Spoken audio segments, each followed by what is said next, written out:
جیسے پہلے بھی بتایا تھا، انسان کے اندر 3 اہم صفات ہیں۔ نمبر 1 قوت غضبیہ، غضب، غصہ سماتا۔ دوسری صفت شہوت، خواہش نفسانی کا مادہ۔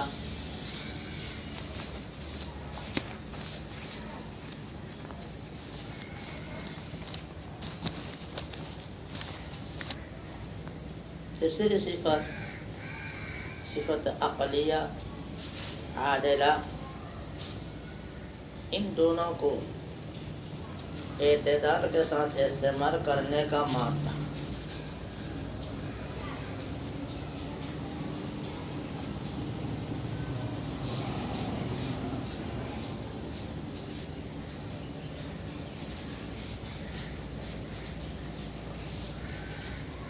اولاً غضب کی بات بڑے تفصیل طلب ہے، کیونکہ یہ مہلک گناہ ہے۔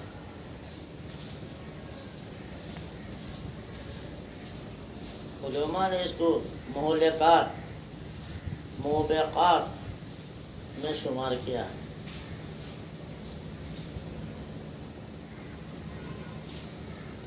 کیوں؟ جب انسان غصے میں آ جاتا ہے، کیا بکتا ہے، شرعی اصول کے مطابق بات کرتا ہے یا اسے تجاوز کر کے کرتا ہے، اللہ رسول کے موافق بات کرتا ہے یا اللہ رسول کے خلاف کرتا ہے، بلکہ عام طور پر اللہ رسول کے خلاف کرتا ہے۔ اسی لیے حدیث میں آیا اول الغضب جنون وآخرہ ندم، غصے کی ابتدا میں انسان پاگل ہو جاتا ہے۔ تو پاگل آدمی حدود و شرع کی رعایت کہاں رکھے گا؟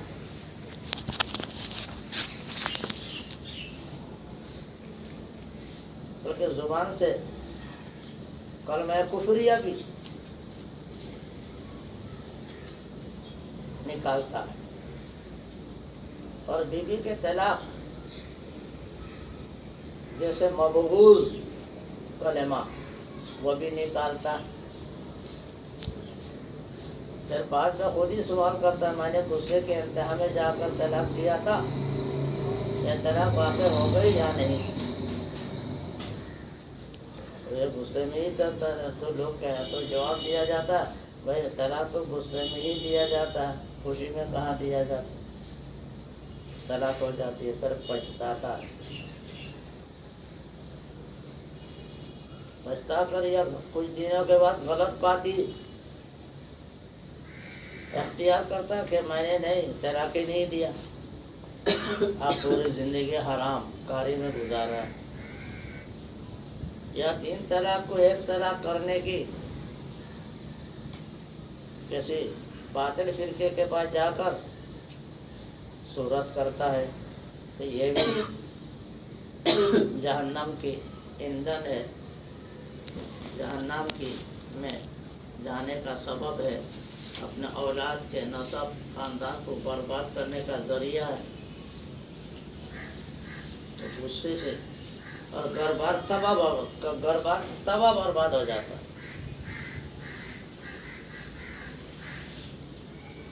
اسی لیے کسی نے کہا آدمی اس کو نہ سمجھیے گا وہ کتنا ہی ہو صاحب فہم و ذوقہ۔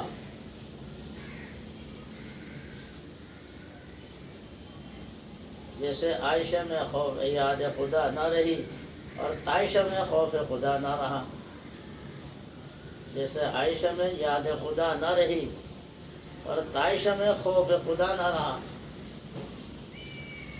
آدمی اس کو نہ سمجھیے گا وہ کتنا ہی ہو صاحب فہم و ذوقہ، اس کو انسانی نہ سمجھو، کتنے سمجھدار ہے،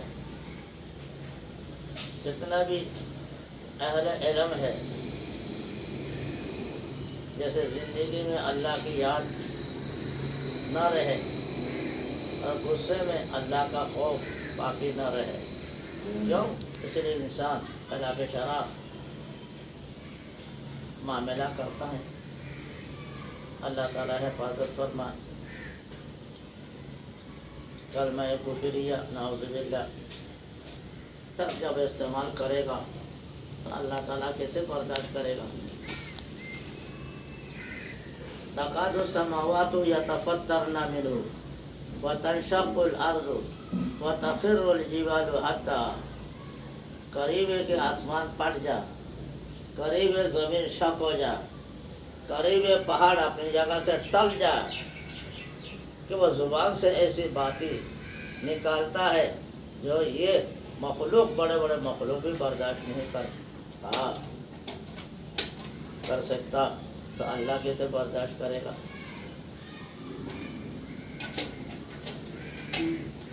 تو آخر میں جا کر شرمندہ ہوتا ہے، توبہ استغفار کرتا ہے، تو بہت سے گناہ ایسے توبہ استغفار سے ہو جاتا ہے، اور بہت سے گناہ توبہ استغفار سے کام نہیں ہوتا، جیسے طلاق دے دی گئی نعوذ باللہ.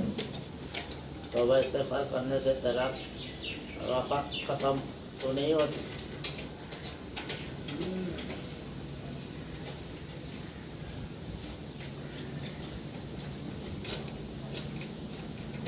جیسے اس دن بتایا تھا، تھوڑے سے ملازم تھا،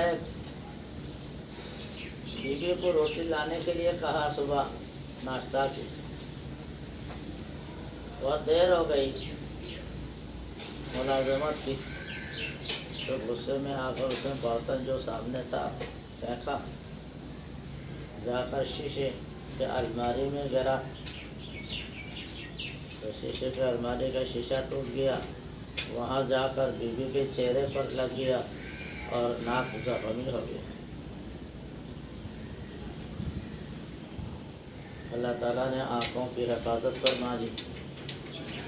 اب دیکھے پریشان ہے، بیوی کو لے کر ڈاکٹر کے پاس جاؤ، الماری کو لے کر اصلاح کرنے کے لیے مارکیٹ جاؤ، کتنا خرچہ ہے، کتنے رسوئی ہے، پریشانی ہے.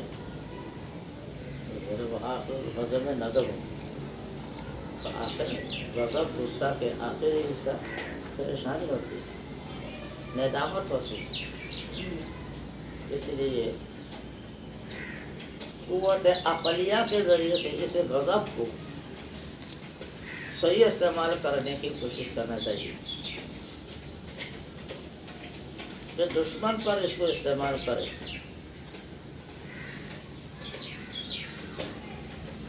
کہ گناہ کے مقابلے میں استعمال کرے. جب نفس گناہ کا تقاضا کرتا ہو اس وقت غصے سے استعمال کر کے اس کو باز رکھنے کی زبردستی باز رکھنے کی کوشش کرے.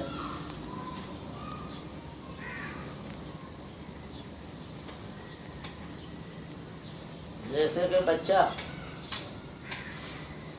تو آنکھ پکڑنے کی کوشش کرتا ہے، اب زبردستی ماں باپ اس کو روکتا ہے، تو اس وقت زبردستی کے بغیر کام نہیں ہوتا. تھوڑی سی لچک دو گے فوراً وہ انگارہ پکڑ لے گا، نقصان ہوگا. کتنے بھی وہ بے قراری، اضطرابی، روئے دوئے بچہ کسی حالت میں انگارہ پکڑنے کے لیے ماں باپ نہیں دیتا اور نہ دینا چاہیے. اسی طرح خواہش نفسانی کتنے بھی تقاضا کرے، انسان کو مجبور کرے، تو قوت غضبیہ استعمال کر کے زبردستی اس کو روکے.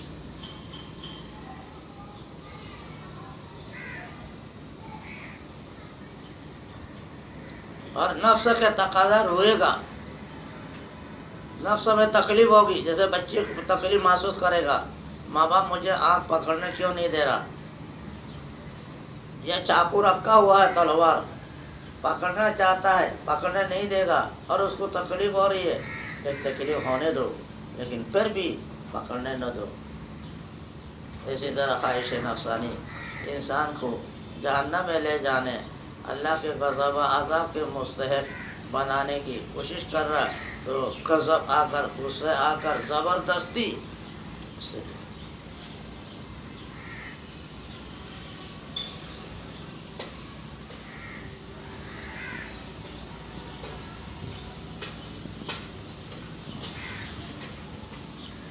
اردو میں ایک شعر ہے، چاقو تجھ سے چینا ہو مائی چلاتا ہے تو، چاقو تجھ سے چینا ہو مائی چلاتا ہے تو، مہربان ہو میں نامہربان سمجھا ہے تو۔ ماں باپ بچے کو کہتا، دیکھو میں تو مہربانی کی بنیاد پر چاقو اور آنکھ چھونے نہیں دیتا، اور تو رو رہا مجھے نامہربان سمجھ کر، جبکہ میں تیرے مہربان ہوں۔ تو اسی طرح خواہش نفسانی انسان کو نقصان میں ڈالنے کی کوشش کرے گا، تو قوت عدلیہ عقلیہ سے انسان کو اس کو روکنا، زبردستی روکنا چاہیے۔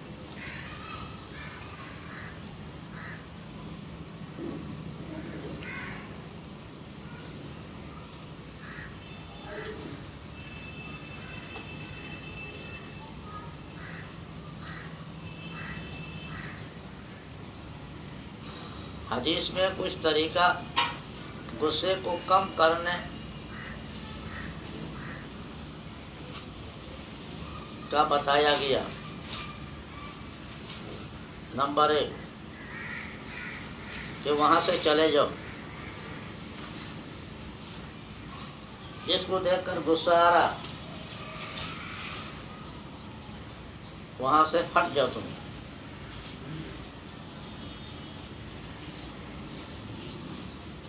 جب وہ نظر میں نہیں رہے گا تو غصہ کم ہو جائے گا۔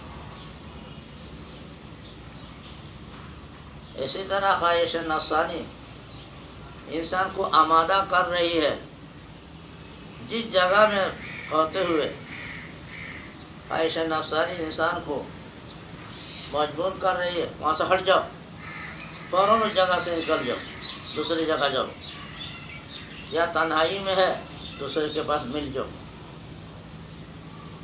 یہ کام زبردستی کرنا پڑے گا۔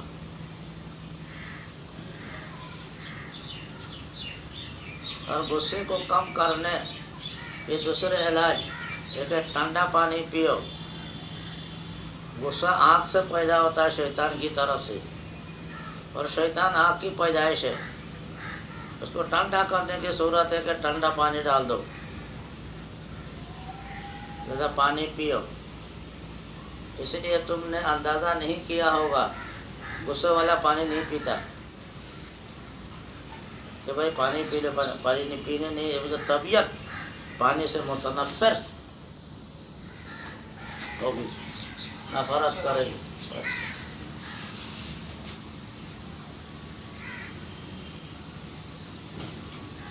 کسی طرح پانی پلا دو۔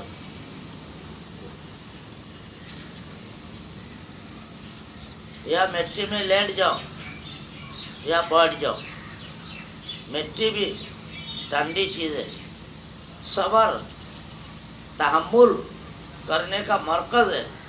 کتنی زمین پر کام کیا جا رہا ہے، لیکن تمام کاموں کو زمین برداشت کرتی ہے۔ کھدائی کر رہا ہے، کلاڑی مار رہا ہے، سرنگ بنا رہا ہے، اس کے کلیجے کو ٹکڑے ٹکڑے کیا جا رہا ہے،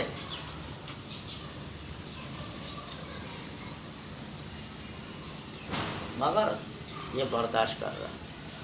تو زمین کے اندر قوت برداشت بہت زیادہ سخت ہے۔ یہ اتنا بڑا قوت برداشت، اسے ایٹم مارے تو یہ بھی یہ شک نہیں ہوتا، ٹکڑے نہیں ہو سکتے، گڈھا پڑ جائے گا، سمندر بن جائے گا، مگر یہ ایک ٹکڑا دوسرے سے الگ نہیں۔ اور ایک طرف یہ نرم اتنا زمین کہ ناخن سے کلش کلش کر اس کو گڈھا بنا سکو، ناخن سے کلجا جا سکے، کلچنا آسان، چاقو مارنے کی ضرورت ہے، تو اس کے اندر قوت برداشت۔ تو غصہ والا آدمی اس کے ساتھ ہوتا ہے۔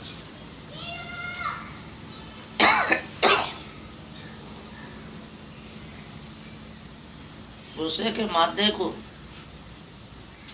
مزید ختم کرنے کا طریقہ یہ ہے کہ اللہ کے عاقبت کو دیکھے،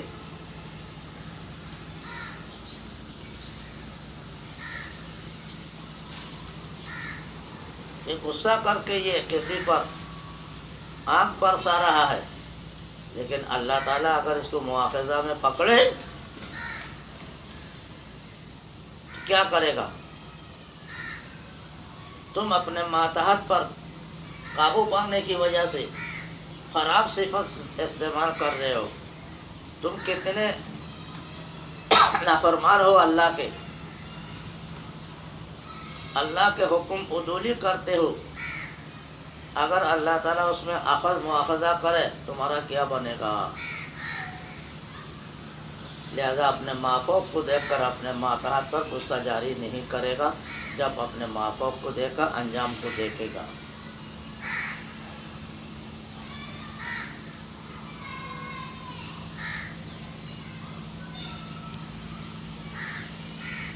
فاعفوا واصفحوا، معاف کر دو، درگزر کر دو۔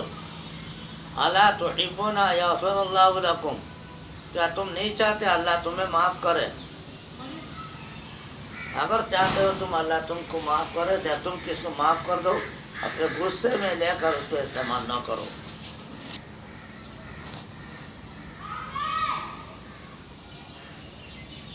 بعض آدمی بیوی بچے پر ناجائز غصہ، حدود سے تجاوز کر کے غصہ استعمال کرتا ہے۔ ایک دفعہ ہم اشرفیہ جا رہے ہیں، مغرب سے پہلے کا وقت تھا، نماز کا ٹائم ہے، یہاں داخل جب ہو رہے آبادی کی طرف، ایک گلی کے بعد دیکھا لوگوں کا ایک ہجوم ہے۔ میں نے لڑکے کو بیٹا جا کے دیکھو حقیقت حال کیا ہے۔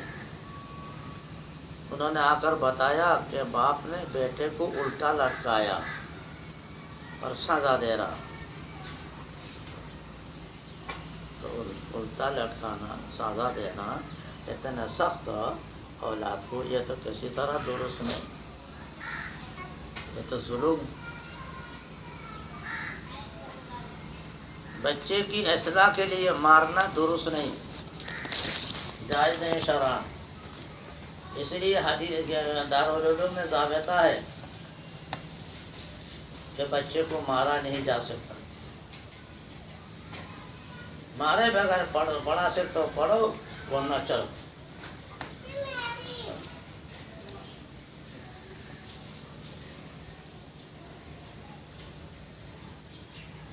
یہ ظلم ہے۔ دوسرے کی اصلاح کے لیے اپنے کو ظالم بنانا یا عقلاً شرعاً دونوں اعتبار سے نادرست ہے۔ مار اس لیے رہے ہو کہ وہ درست ہو جائے، صحیح ہو جائے، لیکن مارنے کی وجہ خود تو ظالم ہو رہے ہو۔ یہ کہاں کے عقل کی بات ہے، شریعت کی بات ہے؟ دوسرے کو اصلاح کرتے ہوئے خود کو گناہگار بنانا، دوسرے کو اصلاح کر رہے ناجائز گالیاں دے رہا، غلیظ بات کر رہا ہے، یہ کیسے اللہ برداشت کرے گا؟ تم خود اللہ کے نزدیک مبغوض ہو رہے ہو۔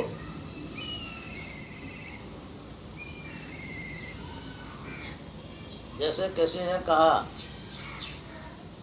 دیتی نہیں گالی شریفوں کی زبان، دیتی نہیں گالی ہرگز شریفوں کی زبان، یہ کمینوں کی شان ہے رذیلوں کا نشان۔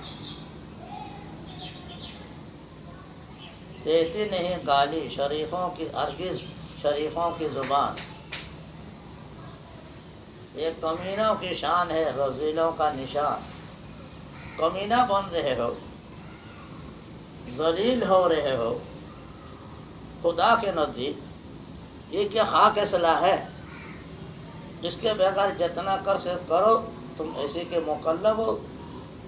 اپنے کو گناہگار بنا کر دوسرے کی اصلاح کرنا یہ نہ شرعاً درست ہے نہ عقلاً صحیح۔ دوسرے کے گھر کو بچا رہے ہو آگ لگنے سے، اور اپنے گھر کو آگ لگا دے رہے ہو، یہ کیسے درست ہوگا؟ کشتی دو ہے، دوسرے کی کشتی ڈوبونے سے بچا رہے ہو اور اپنے کشتی ڈوبو رہے ہو، یہ کیا بات؟ یہ کیا بات؟ اپنے پیر پر کلاڑی مارنا۔ اس لیے حدود شرع سے آگے جا کر غصے کے مادے کے مطابق تقاضا کے عمل کرنا کسی طرح درست بھی نہیں، ایک مسلمان کو اس طرح ہونا بھی نہیں چاہیے۔ اسی طرح قریب خواہش نفسانی کی بات ہے، اس کے استعمال بھی اللہ تعالیٰ نے اعتدال پر رکھا ہے۔ إِلَّا عَلَىٰ أَزْوَاجِهِمْ أَوْ مَا مَلَكَتْ أَيْمَانُهُمْ وَمَنِ ابْتَغَىٰ وَرَاءَ ذَٰلِكَ فَأُولَٰئِكَ هُمُ الْعَادُونَ۔ یہ نہیں کہ جانور کی طرح علی اطلاق خواہش نفسانی کو استعمال کرنے کے لیے اجازت دی ہو، ایسے نہیں۔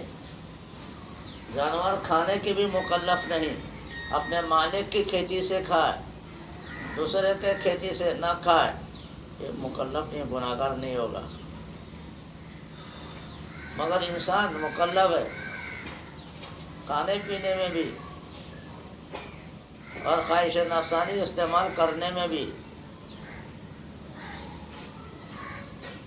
خواہش نفسانی کو اس لیے نہیں دیا، اس کو استعمال کر کے اللہ کے مبغوض بنو، اس لیے دیا، بلکہ اس لیے دیا اس کو قابو میں رکھ کر آگے درجہ بڑھاؤ اپنا۔ جتنے زیادہ قابو میں رکھو گے خواہش نفسانی کو، تمہارا درجہ بڑھ جائے گا اللہ کے نزدیک۔ اسی کو کہا اللہ کے نیک بندوں نے، شہوت دنیا مثل گلخناس، شہوت دنیا مثل گلخناس کہ ازو حمام تقوی روشناس۔ خواہش نفسانی یہ آنکھ کے ذرا برتن کی طرح ہے، ایک چولہا ہے۔ خواہش نفسانی ایک تنور ہے، یہ تنور، یہ چولہا کیوں دیا؟ اس میں گرم کر کے پانی خواہش نفسانی کو دودھی، خواہش نفسانی کے چولہے میں پانی گرم کرے اور گرم کر کے خواہش نفسانی کو دودھ ختم کرے۔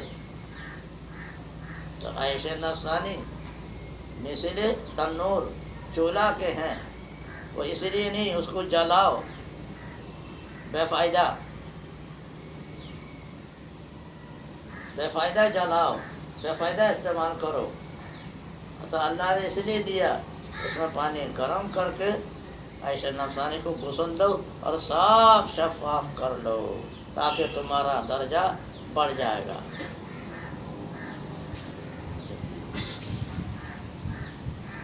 خواہش نفسانی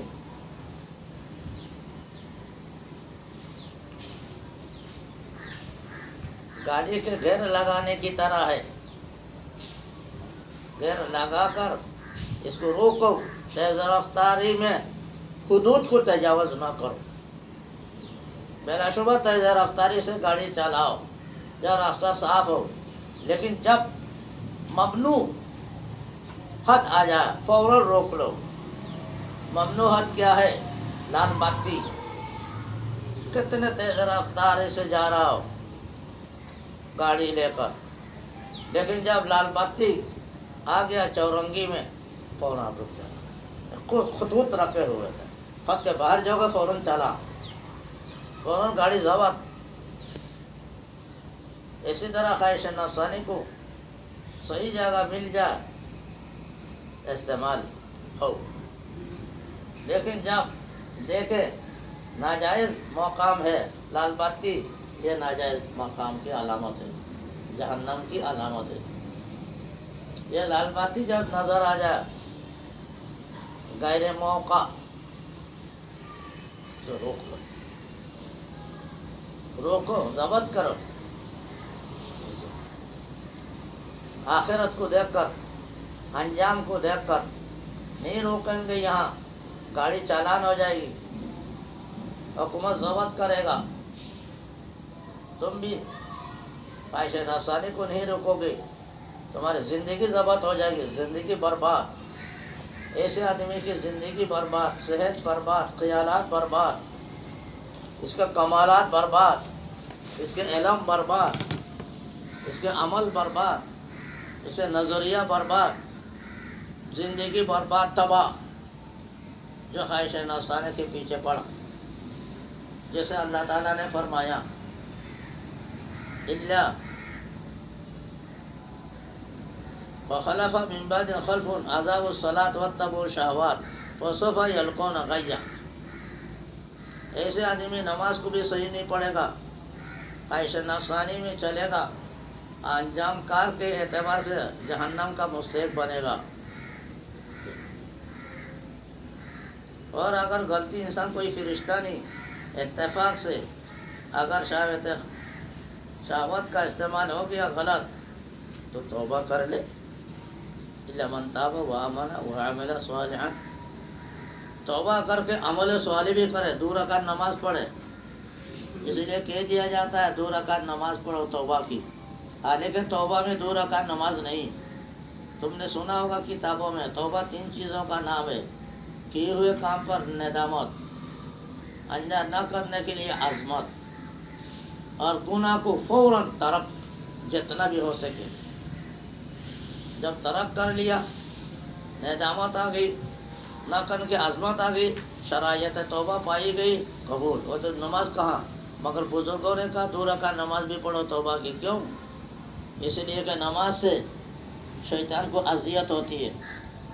نماز نیک عمل میں داخل ہے.